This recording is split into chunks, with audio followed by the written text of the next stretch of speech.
Ito ang pangitain ko habang nakaiga ako na isang oras sumigit kumulang sa loob ng simbahan.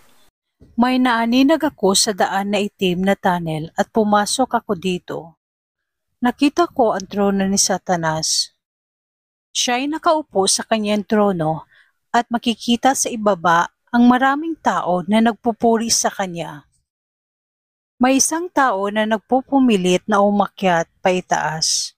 Tumuntong siya sa balikat ng dalawang tao upang makaahon. Sinipa siya ni Satanas pabalik.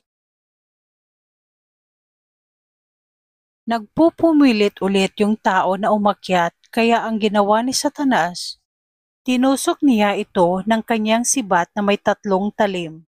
Sa malaking kwarto na kung saan naruroon ang kanyang trono, nakaupo si Satanas. Nakatiklop ang kanyang kanang binti at ang kaliwang binti nakalaylay ng tuwid. At nakita ko rin ang kanang kamay niya na may mahahabang kuko.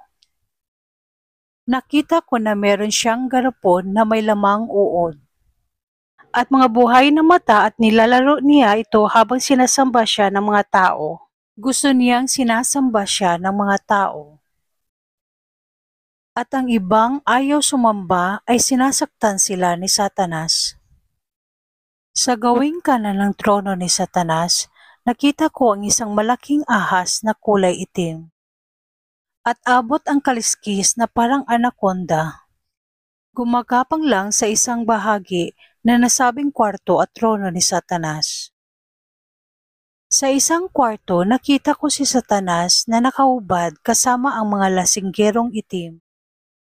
Binubugahan niya ng alak at pag nagagalit, nagmumukhang dragon. Pinapainom niya rin ng asido ang mga ito. Ang mukha ni Satanas ay napakapangit, malalaki at nanlilisik ang mga mata. Paaba ang kanyang mukha at may balbas na mahaba hanggang dibdib. Ang kanyang balbas na mahaba ay nakapilipit at tinalian ang dulo. At nakita ko ang dulo nito ay buntot na kambing o parang buhok ng kambing. Nakita ko siyang nakaubad at sobrang payat, nakikita na ang ribs. Ang kanyang mga ngipin ay malalaki na kapag nagalit parang mabangis na alien ang mukha. May mahaba siyang mga kamay at mahahabang kuko na bahagyang baluktot.